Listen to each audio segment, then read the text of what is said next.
Work, energy और power पे सवाल जवाब देखेंगे।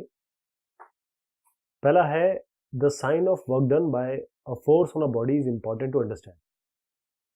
इसका मतलब ये है कि जो फोर्स काम करता है, वर्क करता है किसी भी बॉडी पे, उसमें साइन की बड़ी अहमियत है। इसको समझना बहुत ज़रूरी है।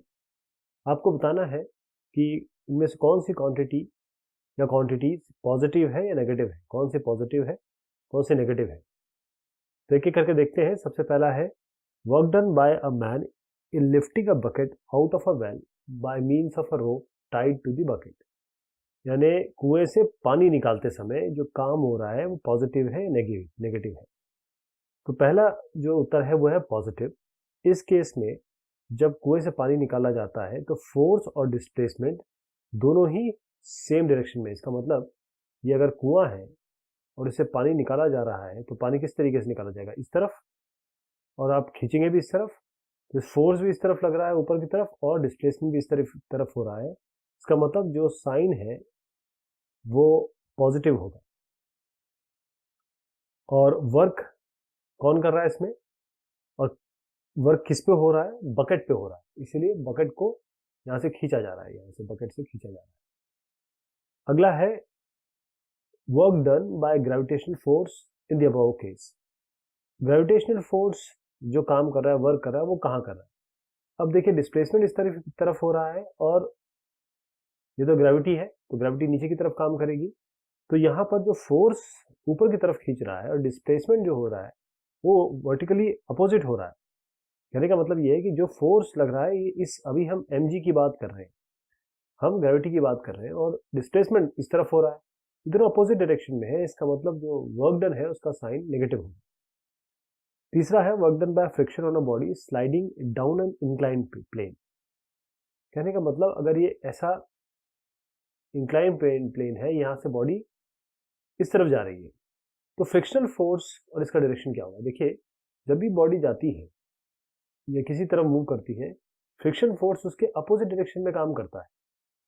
यानी कि फ्रिक्शन फोर्स इसके मोशन इस तरफ हो रहा है, डिस्प्लेसमेंट इस तरफ हो रहा है, फोर्स इस तरफ काम कर रहा है। इसका मतलब वर्क डन जो होगा नेगेटिव होगा। नेक्स्ट है work done by an applied force on a body moving on a rough horizontal plane with uniform velocity. अब एक बॉडी मूव कर रही है, body moving on a rough horizontal plane. ये हॉरिजॉन्टल प्लेन जो है ये रफ है, लेकिन ये यूनिफॉर्म वेलोसिटी से गाड़ी चल रही है। अब रफ हॉरिजॉन्टल प्लेन बताया गया है इसमें, जो फ्रिक्शन फोर्स इसमें लगेगा, क्योंकि रफ है, इसका मतलब फ्रिक्शन फोर्स इसके अपोजिट लगेगा।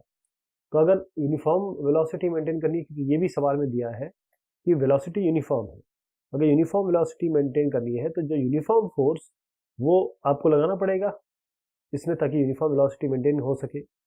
और जो अप्लाइड फोर्स है वो किस डायरेक्शन में काम कर रहा है, वो मोशन के इसमें काम कर रहा है, इसलिए जो वर्क डन होगा वो इस केस में पॉजिटिव होगा। अगला है work done by the resistive force of air on a vibrating pendulum in bringing it to rest. तो पेंडुलम अगर आप ले और उसको यहाँ पर उठा के छोड़ दें तो कुछ देर तक वो यहाँ तक जाएगा, आएगा, सब कुछ चलता रहेगा, उसके बाद एक पॉइंट पे रेस्ट पे आ जाएगा।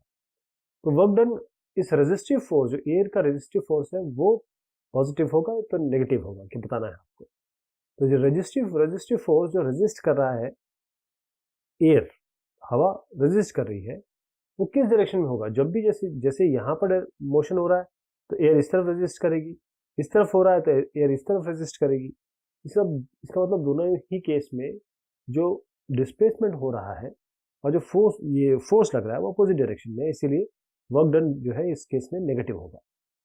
अब एक बॉडी है जिसका मास 2 kg दिया हुआ है और इनिशियली वो रेस्ट पे है, यानी कि इनिशियल वेलोसिटी 0 दी गई है।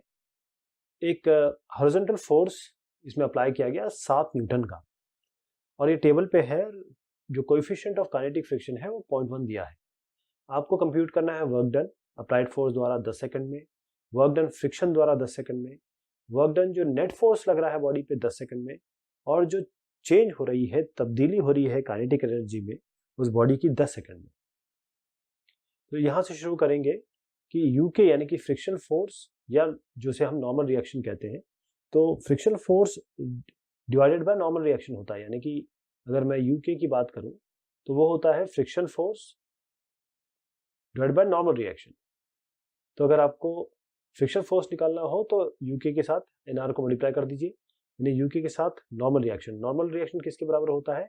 इसी 2 kg वेट के बराबर होता है। यानी कि अगर किसी भी बॉडी की बात करें, जो नॉर्मल रिएक्शन होता है वो इसके mg के बराबर होगा, राइट। तो 0.1 को मल्टीप्लाई करेंगे, यूके 0.1 दिया हुआ है इसलिए हमने इसको डायरेक्टली ले लिया। अब 2 kg वेट है, 2 × 9.8 mg, 2 यहाँ रखना है, g ग्रेविटी 9.8 लेना है, तो 1.96 न्यूटन आएगा। अब नेट इफेक्टिव फोर्स क्या है? देखिए 7 न्यूटन इसमें फोर्स लग रहा है और जो फ्रिक्शन फोर्स है इसको अपोज कर रहा है वो आपका 1.96 निकल के आया। तो दोनों को माइनस करेंगे तभी हमारे पास नेट इफेक्टिव फोर्स आएगा। तो 7 से 1.96 को घटाया तो 5.04 आया। एक्सेलरेशन क्या है? एक्सेलरेशन होता है F/m। हम जानते हैं कि न्यूटन का जो लॉ है force equal to mass into acceleration. तो एक्सेलरेशन निकालने के लिए हम फोर्स को डिवाइड कर देंगे मास से। तो ये कितना है? नेट इफेक्टिव फोर्स कितना है? 5.04 निकाला, इसको हमने 2 से डिवाइड कर दिया तो कितना आ गया? 2.52 मीटर पर सेकेंड स्क्वायर। अब जो डिस्टेंस है s कैसे आएगा? s equal to ut plus half AT square, ये फॉर्मूला लगाएंगे।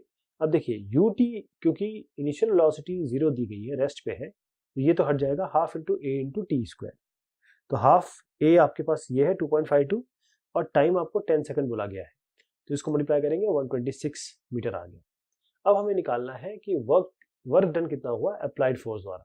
7 न्यूटन का अप्लाइड फोर्स है और कुल मिला के आपकी जो डिस्टेंस ट्रेवल हुआ है 126। तो 7 को 126 से मल्टीप्लाई करिए, 882 जूल्स आएगा। वर्क डन बाय फ्रिक्शन निकालना है तो 1.96 हमने ये निकाला था फ्रिक्शन फोर्स, इसको मल्टीप्लाई कर दीजिए 126 से, ये जो यहाँ निकाल के रखा है हमने ये इंपॉर्टेंट है। तो कितना आ गया? अच्छा 246.96 आएगा, लेकिन माइनस हमने साइन दिया है क्योंकि ये अपोजिंग डायरेक्शन में काम कर रहा है। ऐसे नेट फोर्स द्वारा नेट फोर्स कितना निकल के आया था? 7 माइनस 1.96 5.04। 5.04 को 126 से मल्टीप्लाई करेंगे तो 635.04 आ जाएगा। अब चेंज इन काइनेटिक एनर्जी क्या है बॉडी की? चेंज इन काइनेटिक एनर्जी तो वही होगी जो वर्क डन, जो फोर्स ने 10 सेकंड में काम किया, तो जितना फोर्स ने वर्क डन किया वही तो चेंज इन काइनेटिक एनर्जी होगी। और वो कितनी आई थी हमारी? 635.04 जूल्स। तो यही है, ये बेसिकली वर्क एनर्जी थ्योरम से आया है। ये जो फिगर्स आप देख रहे हैं ये एग्जाम्पल है किसी पोटेंशियल एनर्जी फंक्शन के एक डायमेंशन में। तो टोटल एनर्जी है पार्टिकल की, वो ये क्रॉस से दिखाई गई है, यहाँ क्रॉस है, यहाँ क्रॉस है, यहाँ क्रॉस है, यहाँ क्रॉस है, ऑर्डिनेट एक्सिस मतलब वाई एक्सिस में। हर एक केस में आपको वो रीजन बताना है यदि ऐसा कोई है, इफ एनी दिया हुआ, जिसमें particle can not be found for the given energy. इस एनर्जी के लिए पार्टिकल यहां नहीं हो सकता। आपको ये भी बताना है कि जो मिनिमम टोटल एनर्जी है वो कितनी होगी इन केसेस में। कुछ और फिजिकल कॉन्टेक्स्ट भी सोचिए इसमें, जिसमें ये शेप्स आपको रेलेवेंट लगे। तो इससे पहले कि हम इनको इंटरप्रेट करें एक एक करके ग्राफ को, पहले ये समझ लें कि जो एनर्जी होती है वो, जो टोटल मैकेनिकल एनर्जी होती है वो काइनेटिक एनर्जी और पोटेंशियल एनर्जी का सम होती है, राइट। अगर हम काइनेटिक एनर्जी निकालना चाहें तो पोटेंशियल एनर्जी को हम इस तरफ ले जाएंगे, यानी कि E माइनस पी हो गया, total energy minus potential energy. जो काइनेटिक एनर्जी है वो नेगेटिव नहीं हो सकती, क्योंकि काइनेटिक एनर्जी अपने आप में हाफ mv स्क्वायर होती है। मास तो नेगेटिव नहीं हो सकता और v स्क्वायर है, वेलोसिटी नेगेटिव भी है तो स्क्वायर कर दीजिए उसका। इसका मतलब ऑब्जेक्ट कहाँ नहीं हो सकता? उन रीजन में नहीं हो सकता जहां पर काइनेटिक एनर्जी नेगेटिव हो जाए। बस ध्यान रखिएगा, यही इसका, इस सवाल का मेन जो एजेंडा है या फिर जो क्रक्स है वो यही है। अब आप इस पे आते हैं पहले वाले पे। यहां पर देखिए जो रीजन है x equal to a, x equal to a, x equal to 0 और x इक्वल टू a, यहां पर पोटेंशियल एनर्जी कुछ भी नहीं है, 0 है, यहां पर कुछ भी नहीं, यहां से यहां तक ये 0 गई है। इसका मतलब काइनेटिक एनर्जी पॉजिटिव है यहाँ पे। तो इस, और अगर आप इसके ऊपर गए, a के ऊपर वाले रीजन में गए, मतलब इसके आगे गए, तो जो पोटेंशियल एनर्जी है इसकी वैल्यू ज्यादा है, इसकी वैल्यू E से ज्यादा है, तो काइनेटिक एनर्जी यहां पर आपकी नेगेटिव हो जाएगी इस रीजन में। इसका मतलब x ग्रेटर देन a के इस a से ऊपर अगर आप गए तो यहां पर आपका पार्टिकल मतलब इस जगह पे नहीं हो सकता। तो जो मिनिमम टोटल एनर्जी है, जो पार्टिकल यहाँ पर हो, जिसकी मिनिमम एनर्जी क्या हो सकती है, वो 0 हो। अब अगला केस देखते हैं ये वाला। इसमें आप देखिए जो पोटेंशियल एनर्जी है वो ज्यादा है आपके टोटल इस एनर्जी से, यानी कि जो टोटल एनर्जी है ऑब्जेक्ट की और जो काइनेटिक एनर्जी है इस ऑब्जेक्ट की, वो दोनों ही नेगेटिव होगी। तो यहां पर कहीं भी ऑब्जेक्ट नहीं हो सकता। इस ग्राफ को बहुत ध्यान से देखिएगा, इससे बताएगा, क्योंकि ये हमारी पोटेंशियल एनर्जी है और ये एनर्जी जो है ई, यहाँ पर क्लियर बताया गया है कि पोटेंशियल एनर्जी ई से ज्यादा है, इसीलिए क्योंकि क्रॉस जहां दिया है उससे ऊपर जा रही है, इसीलिए ऑब्जेक्ट यहां पर नहीं हो सकता।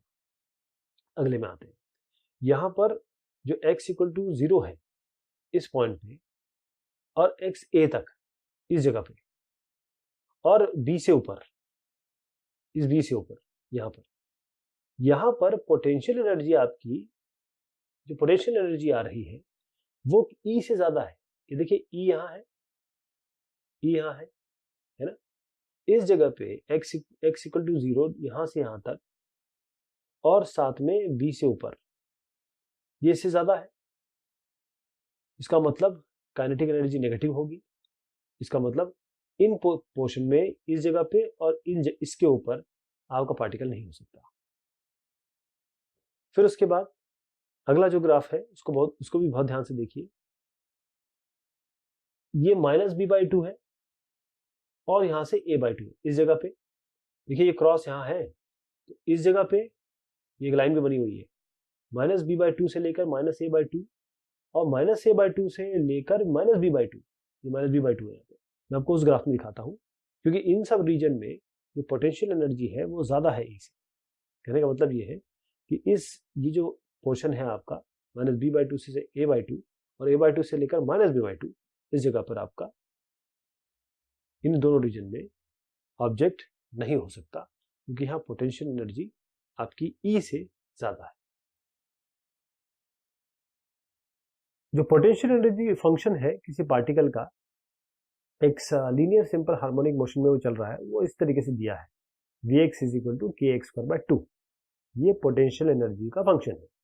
यहाँ पर k है फोर्स कांस्टेंट इस ऑसिलेटर का, k दिया हुआ है। अगर अगर k 0.5 न्यूटन पर मीटर है, तो जो ग्राफ है Vx, ये Vx वर्सेस x, वो आपको यहाँ दिया गया है। आपको बताना है कि पार्टिकल जिसकी टोटल एनर्जी 1 जूल है, जो मूव कर रहा है इस पोटेंशियल में, must turn back when it reaches x equal to +-2। जैसे ही ये x में x 2 होगा या x -2 होगा, तो इसको वापस आना है। तो जो चीजें दी हैं उनको लिख लेते हैं पहले। टोटल एनर्जी हमारे पास है E 1 जूल। फोर्स कांस्टेंट आपको दिया हुआ है, ये बेसिकली k की वैल्यू दी हुई है 0.5। तो टोटल एनर्जी कितनी हुई पार्टिकल की, k के बारे में बात करें आप तो ½ mv²। अब कंजर्वेशन ऑफ लॉ में अगर हम देखें तो एनर्जी किसके बराबर होती है, potential energy plus kinetic energy. अब आप देखिए जो टोटल एनर्जी दी है, टोटल एनर्जी आपके पास है 1, कितना है 1 जूल। ये बराबर हो गया v और k होता है ½ mv² और v आपको यहाँ पर k इंटू x²/2 यहाँ पर दिया हुआ है, तो इसको लिख लीजिए ½ kx² प्लस ½ mv²। अब जैसे मैं एक बात बताऊं, इस तरीके से अगर कोई बॉडी मूव कर रही है तो इस पॉइंट पे जाएगी और फिर रेस्ट पे आ जाएगी, फिर इधर जाएगी, फिर रेस्ट पे आ जाएगी। तो मतलब जब वो टर्न बैक होगी, यहाँ टर्न बैक हो रही है, यहाँ टर्न बैक हो रही है। जब टर्न बैक हो रही है तो वेलोसिटी यानी कि k किस पे डिपेंड करता है, काइनेटिक एनर्जी टोटली वेलोसिटी पे डिपेंड करती है, तो वेलोसिटी 0 होगी।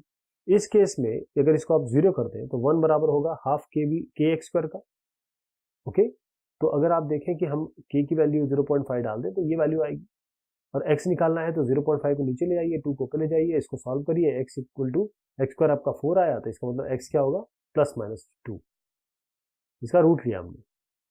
तो इसका मतलब है पार्टिकल, जो भी पार्टिकल की बात हो रही है, जब ये +-2 पे आएगा तो इसको वापस आना पड़ेगा। एक केसिंग है रॉकेट की, जो रॉकेट फ्लाइट में है, ये फ्रिक्शन के कारण जो बहुत तेजी से जाता है और जो इस पे फ्रिक्शन पड़ता है उसके कारण ये जल जाता है। किसके एक्सपेंस पे? At whose expense is the heat energy required for burning octane? यानी कि जो हीट एनर्जी इस ये जो जलता है, जब ये ऊपर जाता है तो फ्रिक्शन से जलता है, तो किसके एक्सपेंस पे आ रही है ये? रॉकेट दे रहा है इसको या एटमॉस्फेयर दे रहा है? और देखिएगा कॉमेट, कॉमेट ये सन के अराउंड मूव करते हैं और उनकी इलिप्टिकल ऑर्बिट होती है। जो ग्रेविटेशनल फोर्स इन कॉमेट पे लग रहा है सन द्वारा, वो नॉर्मल नहीं होता है कॉमेट की वेलोसिटी से, क्योंकि ये इलिप्टिकल शेप है, सर्कुलर नहीं है। लेकिन फिर भी जो काम हो रहा है, वर्क डन हो रहा है ग्रेविटेशनल फोर्स द्वारा हर एक कंप्लीट ऑर्बिट पे, वो जीरो हो जाता है। ऐसा क्यों, ये बताना है। एक आर्टिफिशियल सैटेलाइट है जो ऑर्बिट कर रहा है अर्थ के, अगर ये अर्थ है तो ये आर्टिफिशियल आपका सैटेलाइट है, और बड़ा एक बहुत महीन, जैसे थिन एटमॉस्फेयर में, वेरी थिन एटमॉस्फेयर, और यहाँ पर एनर्जी वो लूज करता है, जिसमें एटमॉस्फेयर रेजिस्टेंस भी होता है, बहुत कम होता है। लेकिन why then does it speed increases progressively? लेकिन जैसे ही ये बहुत करीब आता है अर्थ के, एकदम जैसे ही करीब आता रहता है, तो इसकी स्पीड कैसे बढ़ जाती है? ओके, एक इसको हम इस तरीके से देखेंगे। पहले हम बात करते हैं इस रॉकेट को, एक एक करके हम देखते हैं। रॉकेट के बारे में बात करें तो जो रॉकेट जब इस तरीके से ये रॉकेट ऊपर जा रहा है, जो बर्निंग है इसकी केसिंग की, जो इसमें जलता है इस फ्लाइट में, ये फ्रिक्शन के द्वारा है। अब इससे क्या होता है कि जो मास है वो कम होता है। टोटल एनर्जी हमारे पास क्या है? Potential energy plus kinetic energy, mgh plus half mv square. ये आपका कंजर्वेशन ऑफ एनर्जी का लॉ है ना। तो जो रिडक्शन है, अब जब ये जलता है तो फिर इसका मास भी कम होता है, तो रॉकेट का मास जो कम हो रहा है वो इसकी एनर्जी कम करता है। इसका मतलब जो हीट एनर्जी है वो कहां से आ रही है? Heat energy required for burning कहां से आ रही है? रॉकेट से ही आ रही है, और रॉकेट का ही तो मास कम हो रहा है, वहीं से एनर्जी आ रही है। अब दूसरे की बात करते हैं, ग्रेविटेशन फोर्स। ये कंजर्वेटिव फोर्स है, और क्योंकि जो काम किया जा रहा है कंजर्वेटिव फोर्स द्वारा, अगर आप क्लोज्ड पाथ के बारे में बात करें तो work done is gravitational force हर एक कंप्लीट ऑर्बिट पे वो जीरो हो जाएगा, इसीलिए कॉमेट का जीरो होता है। ये दूसरे का जवाब हो गया। अब आर्टिफिशियल सैटेलाइट की बात करते हैं। जो अर्थ के अराउंड आर्टिफिशियल सैटेलाइट इस तरीके से मूव कर रहा है, ये जैसे ही अर्थ के क्लोजर आता है इसकी पोटेंशियल एनर्जी कम हो जाती है। क्यों? क्योंकि हाइट कम हो रही है, करीब आ रहा है, इसका मतलब यहाँ से यहाँ तक दूरी कम हो रही है। और क्योंकि जो टोटल एनर्जी है सिस्टम की वो कांस्टेंट है, तो जो रिडक्शन हो रहा है पोटेंशियल एनर्जी में, वो काइनेटिक एनर्जी को बढ़ा देता है। यही तो कंजर्वेशन है। इसका मतलब है कि जो वेलोसिटी है सैटेलाइट की बढ़ती है, लेकिन क्योंकि एटमॉस्फेरिक फ्रिक्शन भी है, तो पूरी एनर्जी जो है सैटेलाइट की वो बहुत कम अमाउंट से बढ़ती है। ओके, ऐसे हम इसका भी डिस्कशन देखेंगे। पहले इसका सवाल मैं आपको समझा देता हूं। कुछ इस तरीके से है, एक आदमी 2 मीटर वॉक करता है, इसके पास मास है 15 केजी का उसके बेयर हैंड पे। अब दूसरे में वो वही डिस्टेंस कवर करता है, लेकिन यहां पर ये पुली को खींचता है, रोप को खींचता है, और ये रोप जा रही है पुली के ऊपर। मास यहां पर भी 15 केजी। इन दोनों केस में किसमें ज्यादा काम होता है? तो उत्तर इस तरीके से आता है, आप देखिएगा कि हम दोनों केस देखेंगे और आप देखेंगे किसमें ज्यादा काम आ रहा है। तो बहुत ध्यान से देखिए, जो पहला केस है इसमें मास आपके पास है 15 केजी और डिस्प्लेसमेंट s=2। अब जो वर्क डन हो रहा है वो आपके पास क्या है? वर्क डन आपका F×s या डिस्प्लेसमेंट cos थीटा होता है। ये तो खैर एक एक्सप्रेशन है जो हम जानते हैं। अब थीटा क्या है? थीटा है angle between force and displacement. अब इस केस में जब वो पैदल जा रहे हैं तो फोर्स, डिस्प्लेसमेंट इस तरफ हो रहा है, फोर्स वो इस तरफ लगा रहे हैं, तो 90 डिग्री हो गया इसके बीच में। मास है 15 केजी, ग्रेविटी आपकी 9.8 लग रही है, डिस्टेंस वो 2 कदम 2 या मीटर या इतना डिस्टेंस चले और 90 डिग्री इनके बीच में जो एंगल है, तो कॉस 90 जीरो होता है, तो ये जीरो हो जाएगा, काम जो है जीरो, वर्क जीरो। अब दूसरे केस में आते हैं जब ये पुली खींच रहे हैं, मास यहाँ पर भी 15 kg है, डिस्प्लेसमेंट यहाँ पर भी 2 मीटर है। इसका मतलब जो डायरेक्शन है फोर्स का, जो फोर्स रोप पे अप्लाई हो रहा है और जो डायरेक्शन है वो इनके डिस्प्लेसमेंट का, वो दोनों सेम, मतलब फोर्स इस तरीके से यहाँ लगाया जा रहा है क्योंकि यहाँ खींच रहे हैं, डिस्प्लेसमेंट भी इस तरफ हो रहा है। इसका मतलब एंगल इनके बीच में क्या हो गया, जीरो। सेम फॉर्मूला लगाएंगे, यानी कि W equal to F S cos theta. अब कॉस थीटा में आप देखिए एफ, जो एफ है इसकी जगह हम ये जो फोर्स लगा रहे हैं क्या है, ये फोर्स इस mg के बराबर ही तो है, तो एफ की जगह mg रख देंगे, एस आपका रहेगा कॉस, क्योंकि कॉस ये थीटा जीरो है, दोनों का एक ही डायरेक्शन है, तो कॉस जीरो आपका बना जाएगा। कम इंटू जी इंटू एस, यहाँ पर रख दीजिए तीनों वैल्यू जो हमने पहले भी रखे थे, 294 जूल। इसका मतलब जो काम हो रहा है वो सेकंड केस में ज्यादा है। आपको ये पढ़ना है, उसके बाद जो करेक्ट ऑल्टरनेटिव है उसपे अंडरलाइन करना है। When a conservative force does positive work on a body, the potential energy of the body increases, decreases, remains unaltered. तो इनमें आपको एक चीज चूज करनी है। तो कंजर्वेटिव फोर्स काम करता है, पॉजिटिव वर्क काम करता है किसी बॉडी पे, तो पोटेंशियल एनर्जी बॉडी की कम होती है, ज्यादा होती है, वैसी ही होती है। उसके बाद work done by a body against friction always result in a loss of its. अब जो फ्रिक्शन काम कर रहा है वो किस चीज का लॉस करता है, काइनेटिक एनर्जी का कि पोटेंशियल एनर्जी का। फिर एक और है, the rate of change of total momentum of many particle system in is proportional to the external force. ये जो रेट ऑफ चेंज है टोटल मोमेंटम का, बहुत सारे पार्टिकल का सिस्टम है, वो प्रोपोर्शनल किसके है, एक्सटर्नल फोर्स के या जो इंटरनल फोर्स के एडिशन, सम इंटरनल फोर्स के प्रोपोर्शनल है। अगर आप इनइलास्टिक कोलिजन की बात करें दो बॉडीज की, तो जो क्वांटिटी है जो चेंज नहीं होती कोलिजन के बाद, वो टोटल काइनेटिक एनर्जी है, टोटल लीनियर मोमेंटम है, टोटल एनर्जी है सिस्टम ऑफ टू बॉडीज की। तो एक एक करके इसमें से टिक करेंगे। पहला जो है वो डिक्रीजेस है, दूसरा काइनेटिक एनर्जी है, तीसरा एक्सटर्नल फोर्स है, चौथा जो है टोटल लीनियर मोमेंटम। ये चूज करेंगे आप, जो आपको ऑप्शन दिए गए थे ना उनमें से ये चूज करेंगे। तो पहला देखते हैं, देखिए जो कंजर्वेटिव फोर्स है ये पॉजिटिव वर्क कर रहा है बॉडी पे, जब ये डिस्प्लेस करता है बॉडी को किस डायरेक्शन में, फोर्स की डायरेक्शन में। इस कारण से जो बॉडी है या जो भी आप जिसकी बात कर रहे हैं पार्टिकल की, तो वो किस तरफ जाएगा, किस तरफ एडवांस करेगा, बढ़ेगा, centre of the force, towards the centre of the force. तो उस तरफ जहां फोर्स का सेंटर होगा उस तरफ बढ़ेगी। इसका मतलब ये है कि ये जो सेपरेशन है दो के बीच में उसको डिक्रीज करेगा, कम करेगा। इसका मतलब जब आपका सेपरेशन कम हो रहा है, इसका मतलब जो पोटेंशियल एनर्जी है वो डिक्रीज हो रही है। अगला जो हमने देखा था उसमें क्यों काइनेटिक एनर्जी आया, पहले में तो डिक्रीजेस हो गया, दूसरे में ये दूसरा है, the work done against the direction of friction reduces the velocity of body. कोई अगर काम हो रहा है, कोई बॉडी जा रही है, फ्रिक्शन इसके अगेंस्ट काम कर रहा है, तो इसकी वेलोसिटी को कम करेगा। इसका मतलब काइनेटिक एनर्जी होती है हाफ mv स्क्वायर, वेलोसिटी पे डिपेंडेंट है। इसका मतलब कम क्या हो रही है, काइनेटिक एनर्जी, इसलिए दूसरा आंसर जो है काइनेटिक एनर्जी है।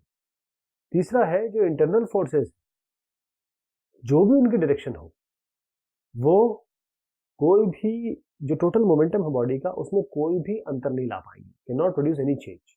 टोटल मोमेंटम में कोई चेंज नहीं ला सकते। इसका मतलब जो टोटल मोमेंटम है, बहुत सारे पार्टिकल एक साथ काम कर रहे हैं, तो वो प्रोपोर्शनल होता है जो बाहर के फोर्स काम कर रहे हैं उस सिस्टम में, इसीलिए इसका उत्तर होगा एक्सटर्नल फोर्स। आखिर की बात करें तो जो टोटल लीनियर मोमेंटम है वो हमेशा कंजर्व रहता है, चाहे वो इलास्टिक कोलिजन हो चाहे वो इनइलास्टिक कोलिजन। तो बताना है कि जो स्टेटमेंट्स है ये ट्रू या फॉल्स है, और इसका रीजन भी देना है। एक इलास्टिक कोलिजन में दो बॉडी है, इनका मोमेंटम और एनर्जी हर एक बॉडी का कंजर्व होता है।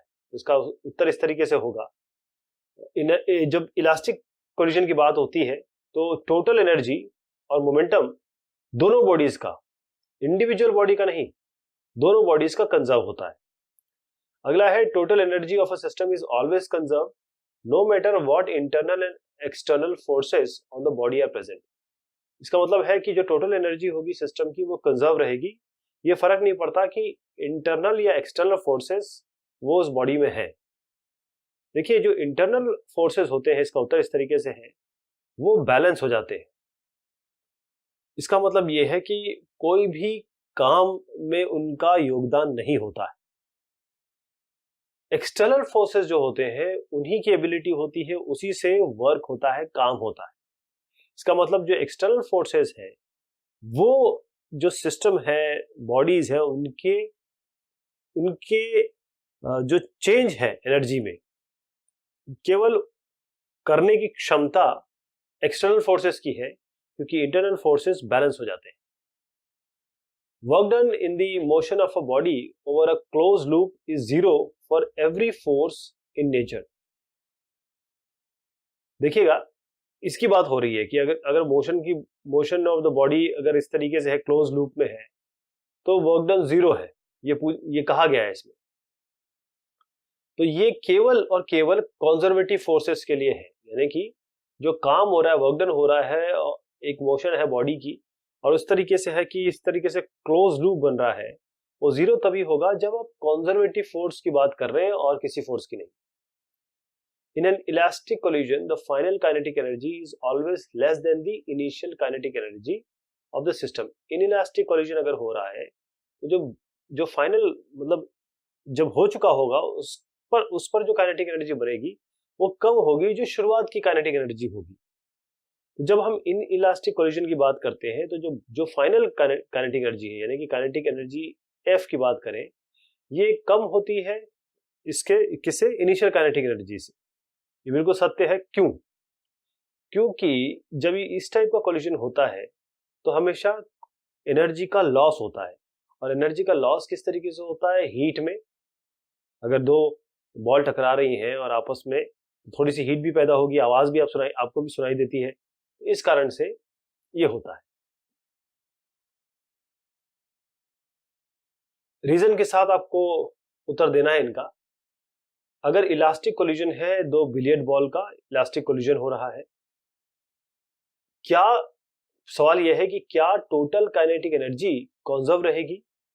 जब बहुत छोटे से, क्योंकि जब ये टकराती है तो बहुत कम समय के लिए टकराती है, बहुत शॉर्ट टाइम कोलिजन होता है इसमें।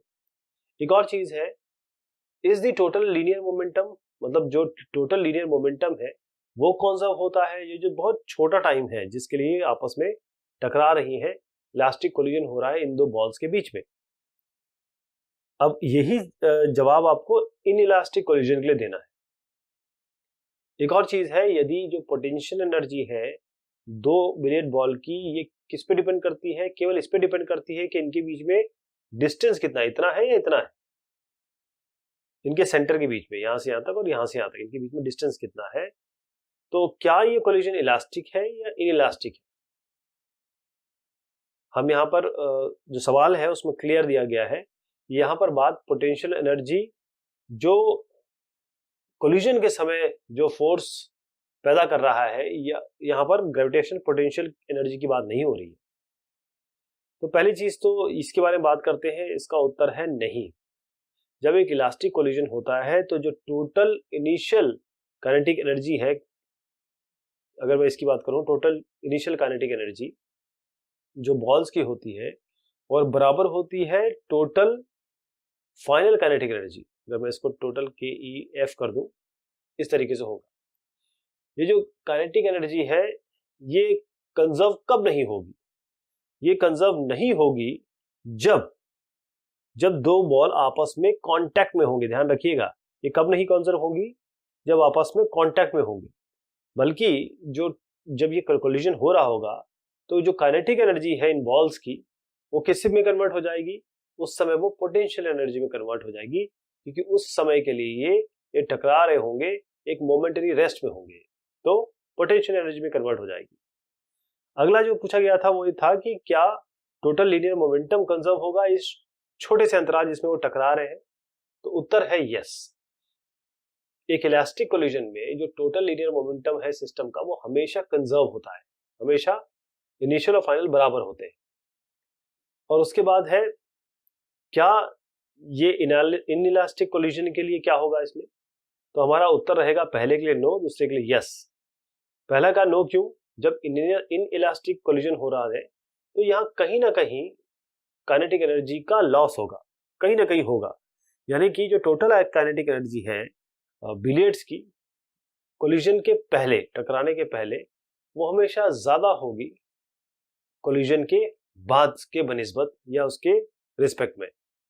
और क्यों हम इसको यस बोल रहे हैं, अगर ये इनइलास्टिक है तो जो टोटल लीनियर मोमेंटम है सिस्टम ऑफ बिलियर्ड बॉल का वो कंजर्व रहेगा यदि ये इनइलास्टिक कोलिजन है तब भी। ये सभी समय के लिए ट्रू है, टोटल लीनियर मोमेंटम तो कंजर्व रहता ही है। अब एक और चीज पूछी गई थी यहाँ पर, यदि पोटेंशियल एनर्जी दो बिलियर्ड बॉल की वो केवल सेपरेशन पे डिपेंड करती है उनके सेंटर के बीच में, तो क्या ये कोलिजन इलास्टिक है या इनइलास्टिक है, इसका उत्तर है इलास्टिक है। दिस इज, इसका उत्तर होगा इलास्टिक। ये जो हमको केस दिया गया है दो बॉल टकराने का, तो जो फोर्स इसमें इन्वॉल्व है वो कंजर्वेटिव फोर्स है, कंजर्वेशन है इसमें, और इसीलिए ये केवल सेपरेशन पे डिपेंड करते हैं, जो बॉल्स का आपस में सेंटर से जो डिस्टेंस है उस पर डिपेंड करते हैं। इसका मतलब कोलिजन क्या है, इलास्टिक, इसीलिए इसका उत्तर इलास्टिक हो जाएगा। एक बॉडी रेस्ट पे है, ये एक डिमेंशन मोशन की तरफ बढ़ती है और उसका कांस्टेंट एक्सेलरेशन है। The power delivered of it at time T is proportional to, जो पावर है वो प्रोपोर्शनल किस किस के है, एक बार इसके, एक बार इसके, एक बार इसके। तो ये चार चीजें दी हुई हैं, तो किससे किससे प्रोपोर्शनल है ये, तो उत्तर आता है ये 2। अब ये कैसे आया, ध्यान से देखिएगा, मास बॉडी का m है, एक्सेलरेशन बॉडी का a है। अब न्यूटन का हम सेकंड लॉ ले तो force equal to mass into acceleration, यानी कि फोर्स एक्सपीरियंस क्या हुआ, मास इंटू एक्सेलरेशन। देखिएगा, आप मास किसी भी ऑब्जेक्ट का किसी भी जगह ले जाएं वो हमेशा कांस्टेंट रहता है, और सवाल में क्लियर दिया हुआ है कि ये कांस्टेंट एक्सेलरेशन है, इसका मतलब एक्सेलरेशन भी कांस्टेंट है, इसका मतलब जब ये दोनों कांस्टेंट है मल्टीप्लाई करेंगे तो फोर्स भी कांस्टेंट होगा। ये चीज क्लियर हो गई। अब वेलोसिटी की बात करें तो वेलोसिटी क्या होता है, या ये कहें कि एक्सेलरेशन क्या होता है, dv बाई dt। अब आप कह रहे हैं कि एक्सेलरेशन कांस्टेंट है यहाँ पर, तो dv बाई dt भी कांस्टेंट रहेगा, ये कांस्टेंट वैल्यू रहेगी। इसका तात्पर्य क्या हुआ, जब आप dv बाई dt कांस्टेंट कह रहे हैं तो dv को जरा यहाँ पर, dt को जरा ऊपर ले जाइए, या कांस्टेंट है। कांस्टेंट कब आता है, जब dv directly proportional to dt है, जब इस प्रोपोर्शनलिटी को हटाएंगे तभी तो dv is equal to some constant आएगा, है ना। तो हम इसको dv directly proportional to dt लिख सकते हैं, या फिर ये वेलोसिटी है v directly proportional to dt लिख सकते हैं, और प्रोपोर्शनलिटी का हटा के v equal to some alpha T लिख सकते हैं। अल्फा टी जो मैंने क्या बताया वही अल्फा, मतलब कांस्टेंट कुछ भी ले सकते हैं, अल्फा लैम्डा जो आपकी मर्जी हो। अब अल्फा कांस्टेंट है, जैसे मैंने बताया v डायरेक्टली प्रोपोर्शनल हो गया टाइम के, यहाँ पर क्लियर दिख रहा है v डायरेक्टली प्रोपोर्शनल हो गया टाइम के। अब पावर किस तरीके से दिया जाता है, पावर है फोर्स इनटू जो वेलोसिटी है आपकी। तो अब पावर देखिए, यहाँ पर फोर्स कांस्टेंट है, velocity directly proportional to T है, तो इसका मतलब ये कांस्टेंट हो गया, लेकिन ये प्रोपोर्शनल है टी से, तो इसका मतलब पावर हो गया प्रोपोर्शनल टी से, तो पावर यहाँ पर प्रोपोर्शनल हो गया टी से, इसीलिए इसका उत्तर है जो टी से प्रोपोर्शनलिटी, सेकंड पॉइंट इसका सही है, मतलब ये चीज सही है, दिस पावर डिलीवर्ड। एक बॉडी है जो यूनिडायरेक्शनली मूव कर रही है, अब यहाँ पर कांस्टेंट पावर है, जो सोर्स है कांस्टेंट पावर का, इस कारण से बॉडी जा रही है, मूव कर रही है यूनिडायरेक्शनली।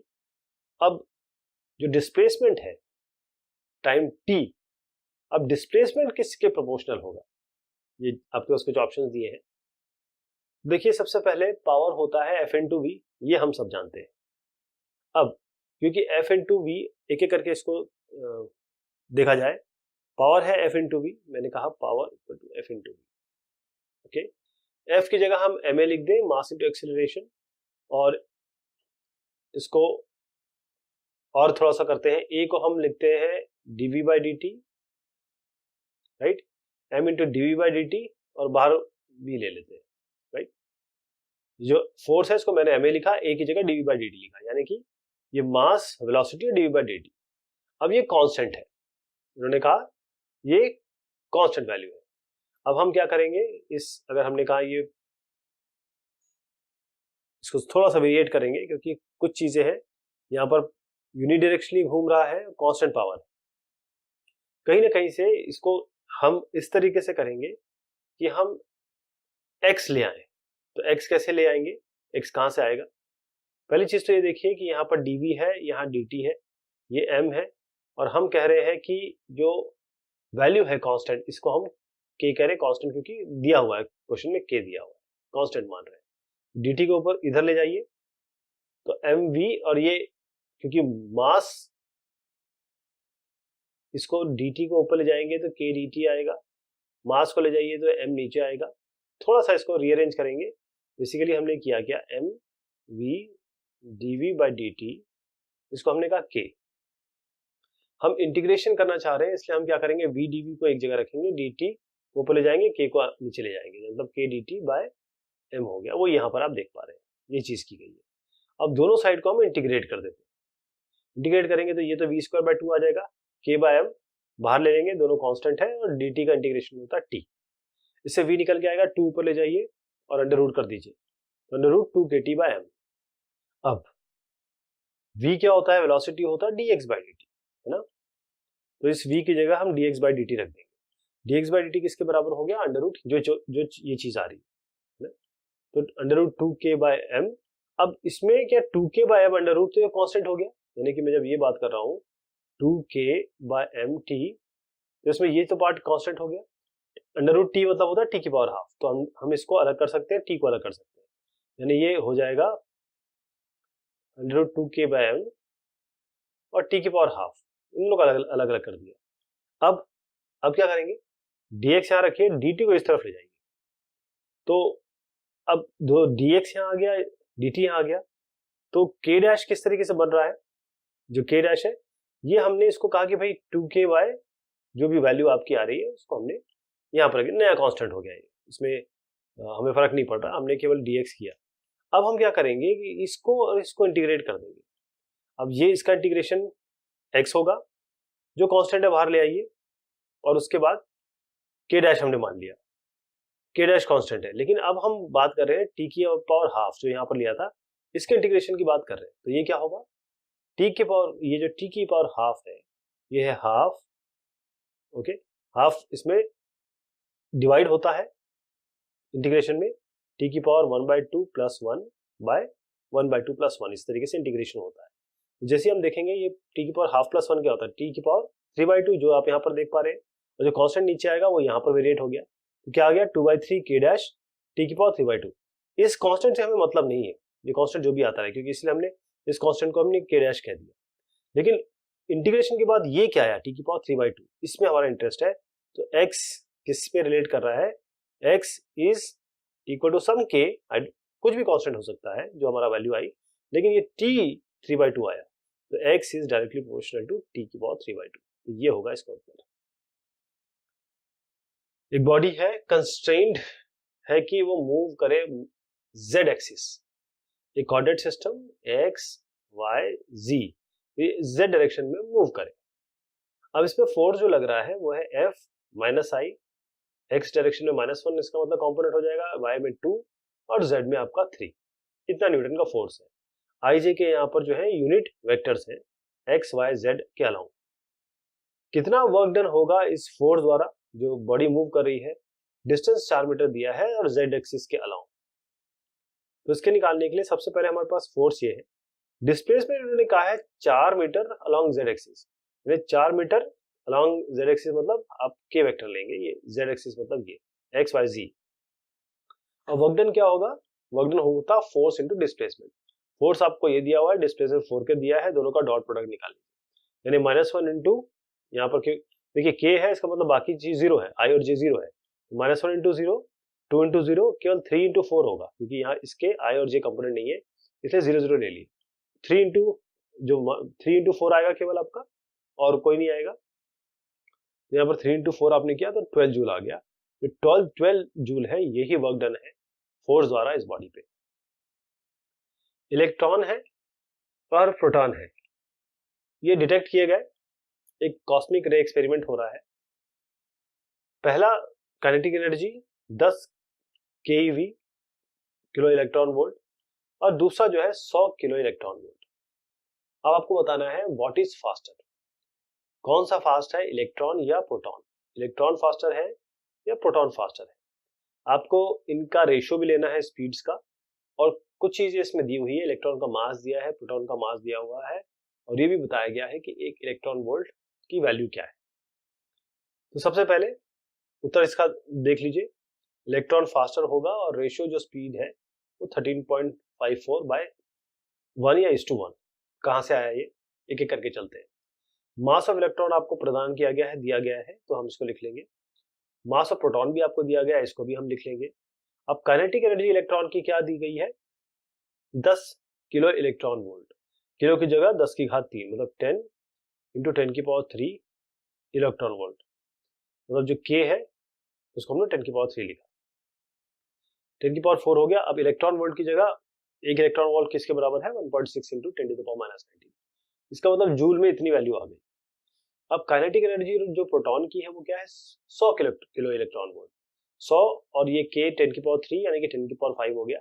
इलेक्ट्रॉन वोल्ट में तब्दीली करने के लिए इसको 1.6 इंटू 10 टू द पावर 19 से मल्टीप्लाई करेंगे तो कुल मिला के 1.6 इंटू 10 टू द पावर -14 आ गया। अब जो वेलोसिटी है इलेक्ट्रॉन की वी हम मानते हैं, तो काइनेटिक एनर्जी कैसे मिलेगी, अगर इलेक्ट्रॉन ये एनर्जी निकालना चाहते हैं तो half m v C square, और अगर वेलोसिटी निकालना चाहते हैं तो क्या करेंगे, 2 को पहले जाइए, m को नीचे लाइए, अंडर रूट कर दीजिए, तो 2 इंटू जो एनर्जी है बाय m, एनर्जी हम अभी भी निकाल चुके, डिवाइडेड बाय m, मास इसका हमको इलेक्ट्रॉन का पता है, तो ये 5.9793 इंटू 10 टू द पावर 7 आ जाएगी।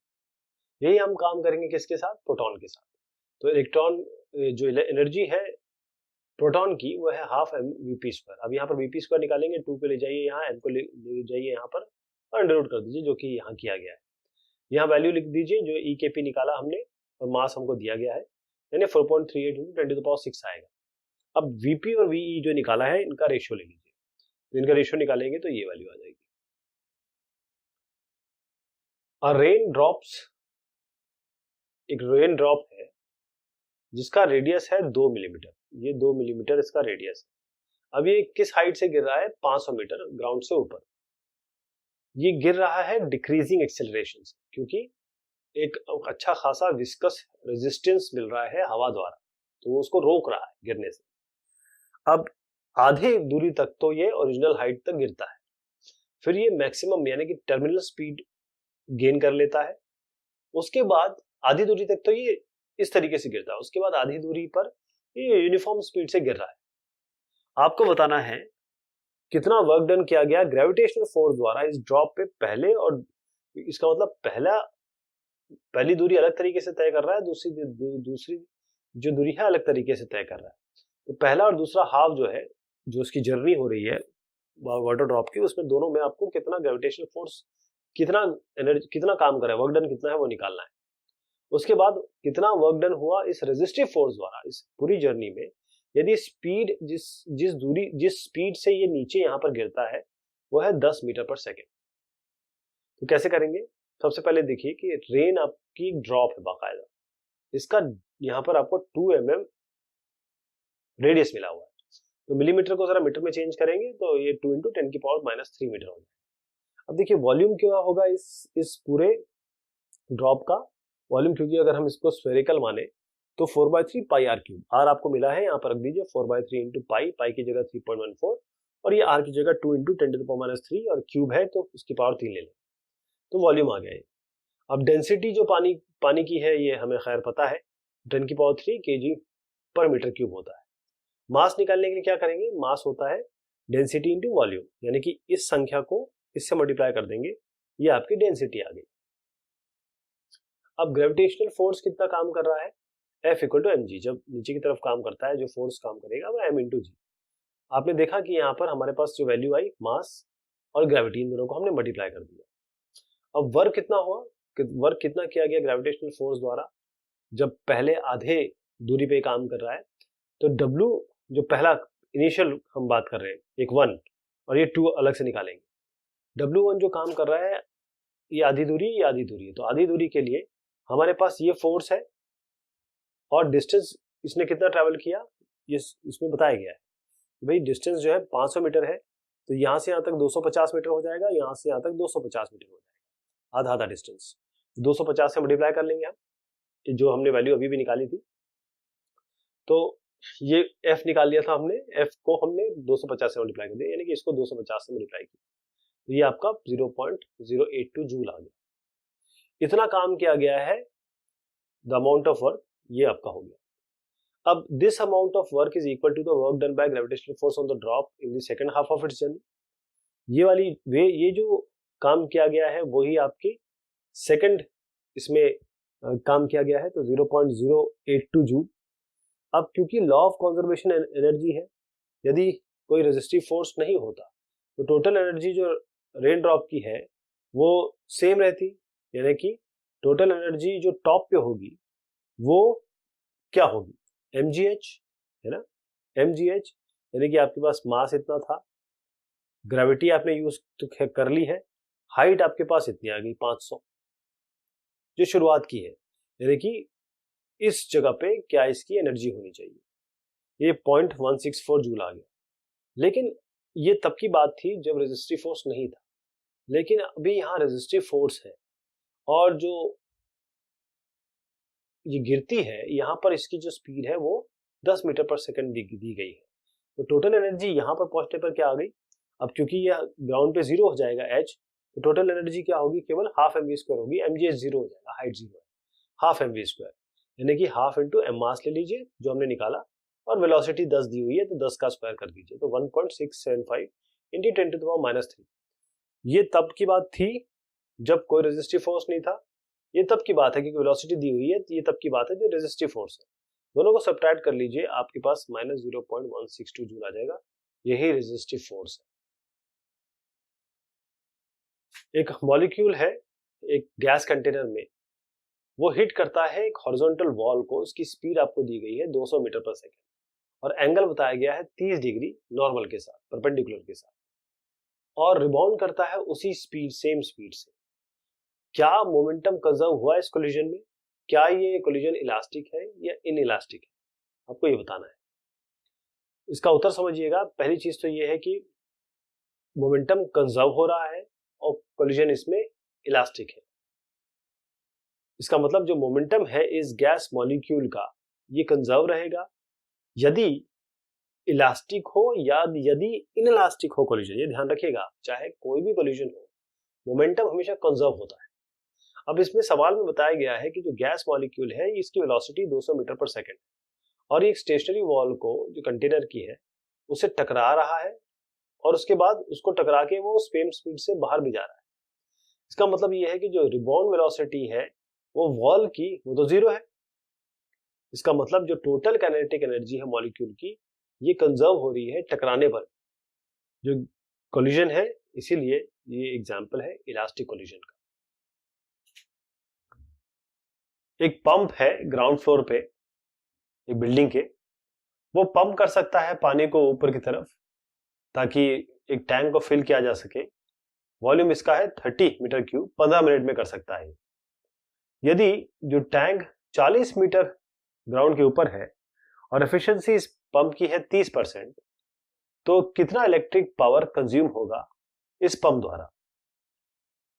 तो एक एक चीज जो दी है पहले वो लिख लेते हैं। वॉल्यूम आपके पास है 30 मीटर क्यूब, टाइम आपको 15 मिनट दिया हुआ है, 15 को 60 से मल्टीप्लाई कर लेते हैं ताकि सेकंड में निकाला जा सके, 900 सेकंड हो गया। हाइट आपकी है 40 मीटर जो कि यहां दिया हुआ है। उसके बाद एफिशिएंसी ईटा बोलते हैं इसको इस तरीके से, ये आपकी 30% है। अब डेंसिटी पानी की हमें पता है 10⁻³ kg पर मीटर क्यूब। अब वॉल्यूम दिया हुआ है, हमको डेंसिटी पता है, तो इससे मास निकल के आ जाएगा, दोनों को मल्टीप्लाई कर दीजिए, इनको इसको और इसको मल्टीप्लाई कर दीजिए तो आपका मास भी आ गया। अब जो आउटपुट पावर है वो कैसे निकल के आएगा, पावर हम जानते हैं वर्क डन होता है पावर इनटू टाइम, तो अगर पावर निकालना है तो वर्क डन बाय टाइम निकालेंगे इस तरीके से।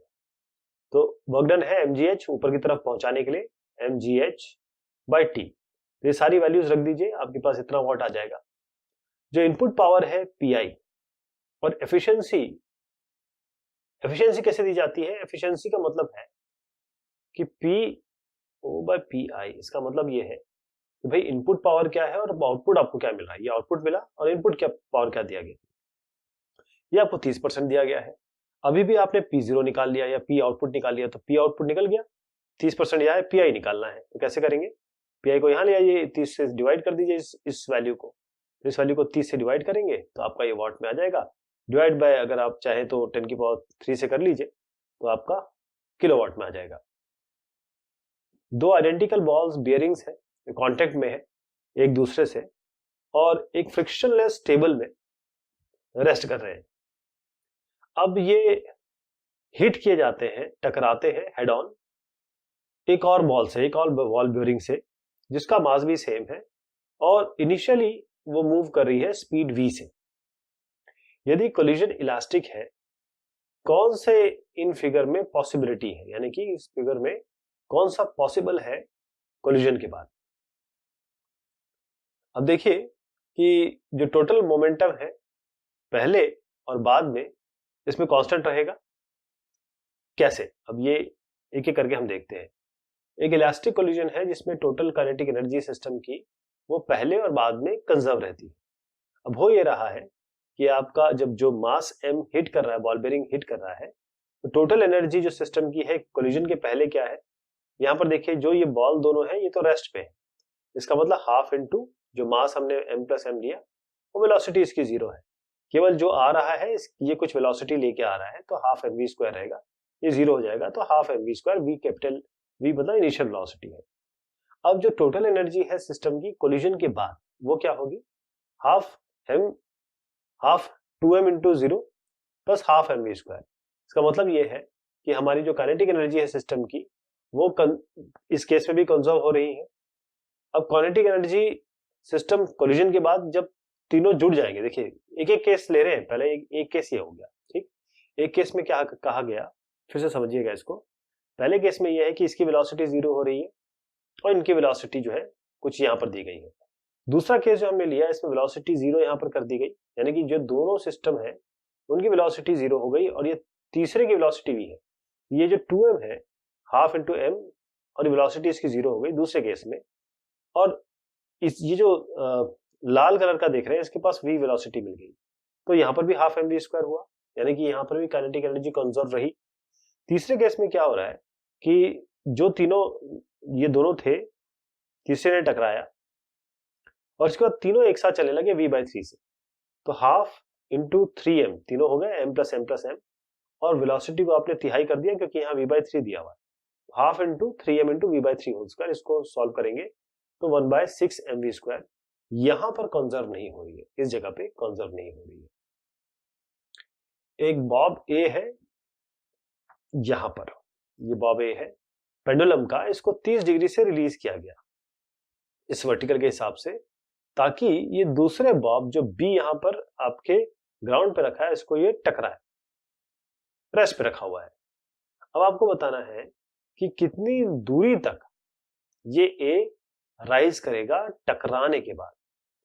आपको जो साइज है बॉब्स का उसको निग्लेक्ट करना है, इग्नोर करना है और ये मानना है कि कोलिजन इसका इलास्टिक है। तो क्या होगा, क्या ये बॉब ऊपर उठ पाएगा? नहीं उठ पाएगा। सवाल का जवाब ये है कि Bob A will not rise at all, ये उठेगा ही नहीं, इसे टकराएगा इसके बाद उठेगा ही नहीं। जब इलास्टिक कोलिजन होता है दो इक्वल मासेस के बीच में, जिसमें एक स्टेशनरी है दूसरा ये मूव कर रहा है, कोई वेलोसिटी हो सकती है इसको, तो जो स्टेशनरी है, ये जो स्टेशनरी मास है वो इसकी वेलोसिटी ले लेता है और जो मूविंग है वो उसी समय स्टॉप पे आ जाता है, रुक जाता है, कम टू रेस्ट। इस केस में भी यही हो रहा है कि पूरी तरीके से इसका मोमेंटम इसको मिल रहा है स्टेशनरी मास को। इसका मतलब यह है कि बॉब ए जिसका मास m है, एक बार ये बॉब बी जिसका मास m है, इक्वल मास है, मेन चीज ये है इक्वल मास है, यहां से टकराएगा तो यहां पर ये जो रेस्ट पे है जैसे ही टकराएगा ये रेस्ट पे आ जाएगा और ये इसकी पूरी वेलोसिटी लेके आगे निकल जाएगा।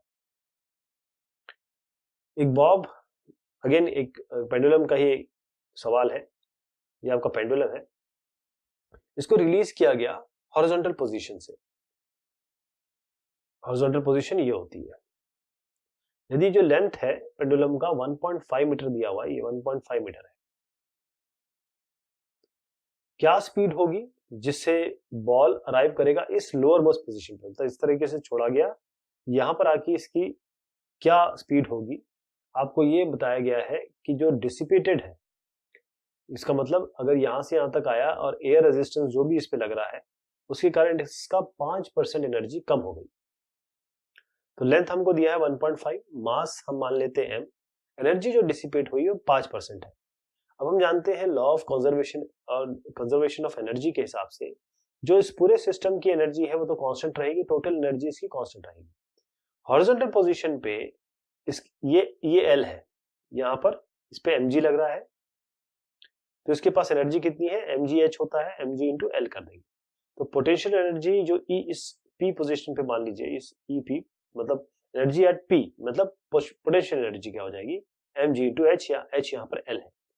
काइनेटिक एनर्जी इस बॉब की इस पोजीशन पे 0 है, तो कुल मिला के एनर्जी कितनी हुई, mgl, मतलब 0 प्लस mgl, क्योंकि जो हॉरिजॉन्टल पोजीशन पे है ये बॉब, इस जगह पे तो 0 इसकी वेलोसिटी है, तो हाफ mv स्क्वायर भी करेंगे तो 0 आएगा। टोटल एनर्जी आपके पास केवल mgh बची है, e की 0 हो गई क्योंकि हाफ mv स्क्वायर में अभी वेलोसिटी 0 है। अब जब ये यहां पर आ गया, यहां पर क्या होगा, अब ये l पोजीशन चल चुका है, यहां पर मान लीजिए ये इसकी ग्राउंड पोजीशन है, तो पोटेंशियल एनर्जी इसकी 0 हो गई क्योंकि h 0 है या l 0 है, तो EP 0 हो गई। लेकिन इस जगह पे अगर हम E के माने तो इसके पास हाफ mv स्क्वायर आ चुकी है, यानी हाफ mv स्क्वायर आ गया, तो इन दोनों को जोड़ेंगे, हाफ mv स्क्वायर प्लस 0, तो इस जगह पे टोटल एनर्जी क्या हुई, हाफ mv स्क्वायर, राइट। अब ये भी कहा गया है कि जब बॉब मूव करता है हॉरिजॉन्टल पोजीशन से यहां तक, तो 5% की इसकी एनर्जी कम हो जाती है, इसका मतलब केवल 95% एनर्जी बचती है, 95/100 कर दिया मैंने। अब टोटल एनर्जी जो लोअर मोस्ट पोजीशन पे है वो 95% एनर्जी है जो टोटल एनर्जी हॉरिजॉन्टल पोजीशन में थी, मतलब हाफ mv स्क्वायर शुरुआत में थी और ये हाफ mv स्क्वायर, ये mgl शुरुआत में थी। जब हाफ mv स्क्वायर हुई इसका मतलब ये है 95% mgl। इससे आप वेलोसिटी निकाल सकते हैं, सारी चीजें दी गई हैं, अंडर रूट करके ये आपका 5.28 मीटर पर सेकेंड आ जाएगा। एक ट्रॉली है जिसका मास 300 kg दिया हुआ है, इसके पास एक सैंड बैग है, इसमें एक सैंड बैग रखा हुआ है 25 kg का। अब ये फ्रीली मतलब यूनिफॉर्मली मूव कर रहा है, जिसकी स्पीड दी है 27 किलोमीटर प्रति घंटा।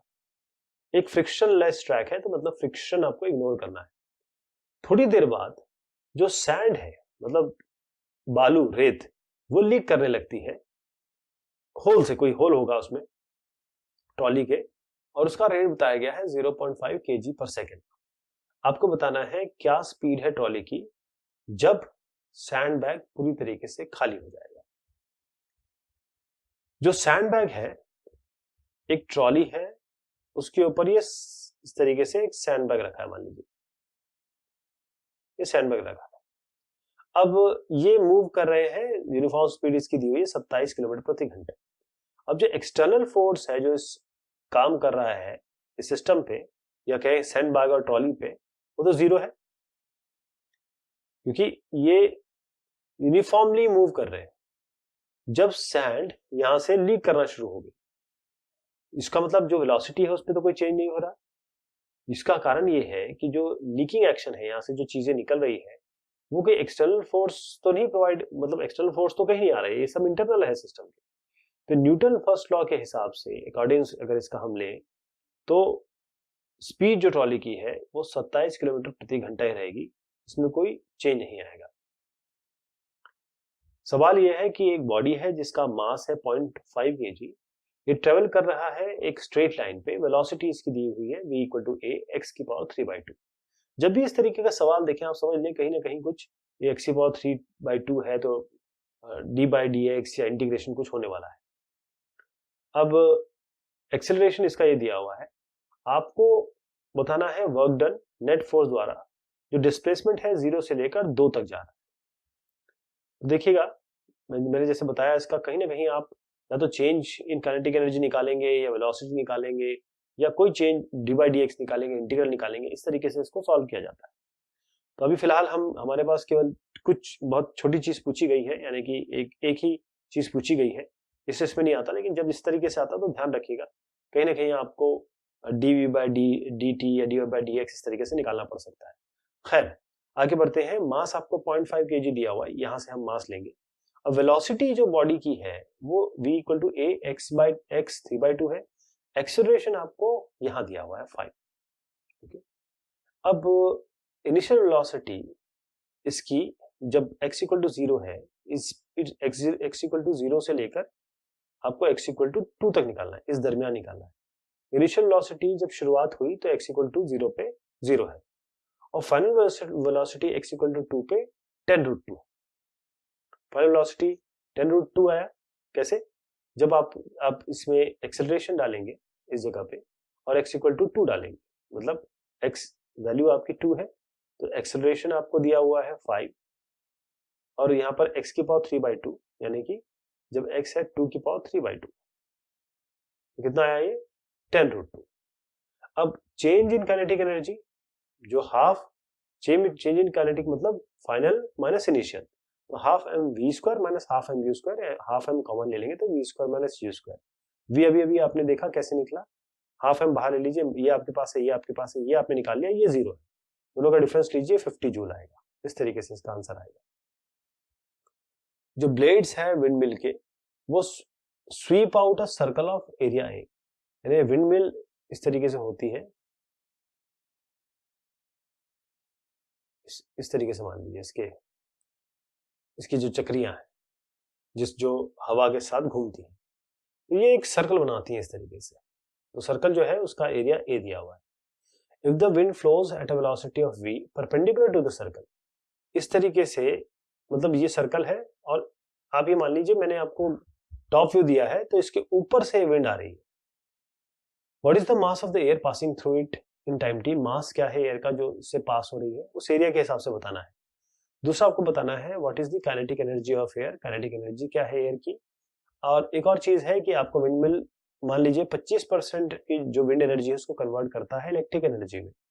तो अगर एरिया 30 मीटर स्क्वायर दिया हुआ है, वेलोसिटी 36 किलोमीटर प्रति घंटा दिया हुआ है, डेंसिटी ऑफ एयर आपको 1.2 kg पर मीटर क्यूब दिया है, तो आपको इलेक्ट्रिक पावर निकालना है कितना आएगा। तो क्या क्या चीज दी हुई है, सबसे पहले तो ये है कि जो विंडमिल का सर्कल है, अगर मैं इसको दोबारा इस तरीके से बनाऊं, ये जो सर्कल बन रहा है उसका एरिया ए दिया हुआ है, वेलोसिटी विंड की भी दी हुई है, डेंसिटी एयर की रो दी हुई है। अब जो पहले हम इसको फॉर्मूले को निकाल लेते हैं, उसके बाद वैल्यूज रख लेंगे। तो वॉल्यूम जो विंड का है जो फ्लो कर रहा है, अगर मूव कर रहा है इस विंड मिल के थ्रू, वो है area into v, right. Velocity v हो गई, ए आपका एरिया हो गया, इतना वॉल्यूम हो गया। वॉल्यूम कितना होता है, एरिया इंटू जो आपको वी दिया हुआ। अब मास क्या होगा, ये आपका अगर आपका वॉल्यूम है, वॉल्यूम, और अगर आप इसको डेंसिटी से मल्टीप्लाई कर दें तो मास आ जाएगा। डेंसिटी अगर रो है तो डेंसिटी को इस एवी से मल्टीप्लाई कर दीजिए तो आपका मास आ जाएगा। अब पर यूनिट टाइम मतलब एक मास m है तो विंड फ्लो कर रहा है विंडमिल के थ्रू किसी टाइम t पर, तो रो ए वी है, इसको मल्टीप्लाई कर दीजिए टाइम से तो रो ए वी इंटू टाइम हो जाएगा। अब काइनेटिक एनर्जी के बारे में बात करते हैं। काइनेटिक एनर्जी एयर की कितनी है, हाफ एम वी स्क्वायर। लेकिन आप देखिए कि रो ए वी टी ये आपका मास हो गया, इतना मास पास हो रहा है, तो half into rho A v t m की जगह रख दीजिए और साथ में आपका हाफ एम वी स्क्वायर में एम की जगह आप ये पूरा रख देंगे और ये वैल्यू आ जाएगी, राइट। तो half into m v square में एम की जगह हमने ये चीज रखी है, तो ये एक हमारे पास इक्वेशन बन गई या सॉल्यूशन बन गया। अब एरिया जो बताया गया है वो है 30, वेलोसिटी विंड की है 36 किलोमीटर प्रति घंटा, इसी तरीके से डेंसिटी आपको 1.2 दिया हुआ है। लेकिन एक और चीज बताई गई है कि 25 जो एनर्जी प्रोड्यूस कर रहा है, जो इलेक्ट्रिसिटी प्रोड्यूस हो रही है वो विंड एनर्जी का 25% है। तो 25% कर दीजिए काइनेटिक एनर्जी जो एयर की हमने निकाली, यानी कि 1/4 हो जाएगा इसका। 1/4 मतलब 1/4 नीचे है तो 4 इंटू 2 8, तो 1/8 rho A v cube by t. Electric power कितना होता है, इलेक्ट्रिक एनर्जी बाय टाइम। अब ये टी और टी, ये और टी और ये टी कैंसिल हो जाएगा, बाकी जो वैल्यूज है वो हमको सब पता है, 1.2 है, ये 30 है, ये वॉल्यूम हमको, ये v जो है वो 30 दिया हुआ।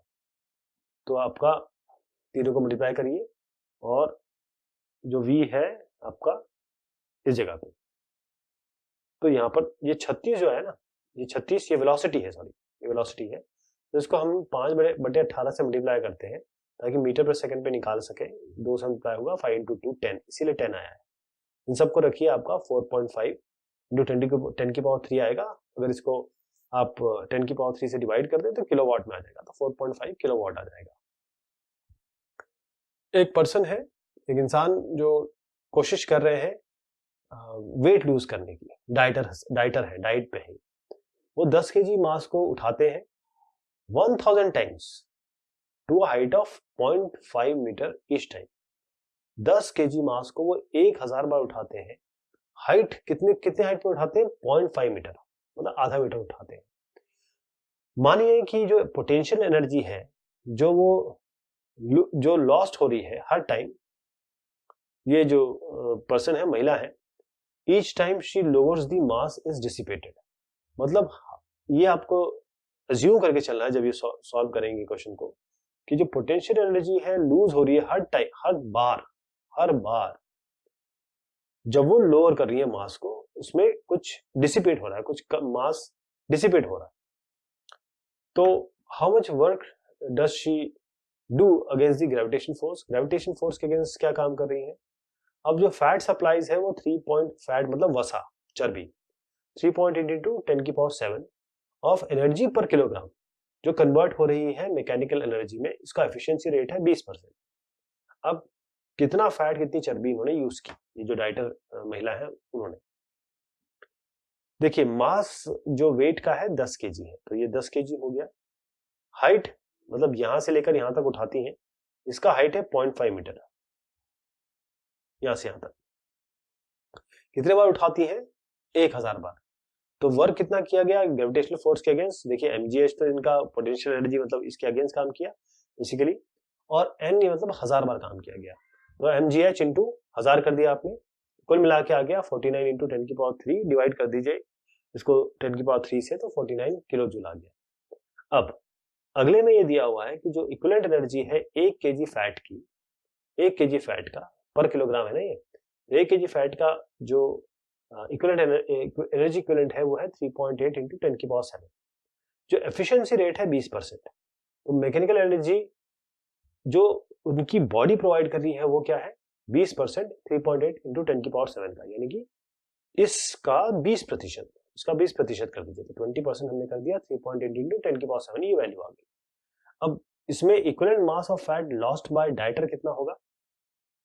देखिए हमने निकाला वर्क, इतना वर्क इन्होंने किया, करीबन इतना है ना, और उसके बाद ये जो वैल्यू है ये है आपका कितना मैकेनिकल एनर्जी सप्लाई किया इस बॉडी में। अगर आपको इक्विवेलेंट मास निकालना है तो इसको इससे डिवाइड करेंगे, आपका मास आएगा। ठीक, मास इस तरीके से आएगा। एक फैमिली यूज करती है 8 किलोवाट पावर।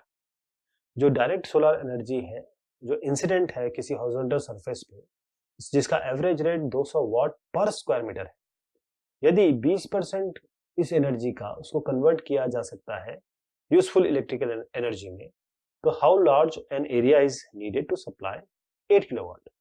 अगर 20% किया जा सकता है तो कितना बड़ा एरिया चाहिए ताकि 8 kilowatt how large an area is needed to supply, कितना एरिया आपको चाहिए ताकि 8 वाट सप्लाई किया जा सके? आपको कंपेयर करना है ये जो एरिया आया रूफ का, मतलब area to that of the roof of the typical house, किसी टिपिकल हाउस के रूफ से कंपेयर करना है। तो ये 200 मीटर स्क्वायर आता है, किस तरीके से आता है मैं बताता हूं। जो पावर है वो आपको दिया है 8 किलोवाट, किलो को आप 10⁻³ लिख दीजिए, वाट में आ जाएगा। अब सोलर एनर्जी जो इन्होंने रिसीव की वो है पर स्क्वायर मीटर दिया है, ये 200 वाट है।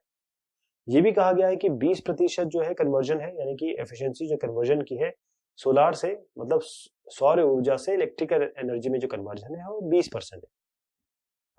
अब area required to generate the desired electricity, अब हमको एरिया, जो इलेक्ट्रिसिटी हमें चाहिए उस वो एरिया क्या होना चाहिए, तो एरिया कितना होना चाहिए, देखिए जो इन्फॉर्मेशन इस सवाल में दिया गया है, यानी कि 8 × 10⁻³ ये किसके बराबर है, इन्होंने कहा कि 20% कन्वर्जन है, तो 20% इंटू एरिया और इंटू 200 वाट, 20% इंटू एरिया इंटू 200 वाट, यानी कि 20/100 इंटू 200, इससे हम एरिया निकाल सकते हैं, एरिया इतना आ जाएगा 200 मीटर स्क्वायर।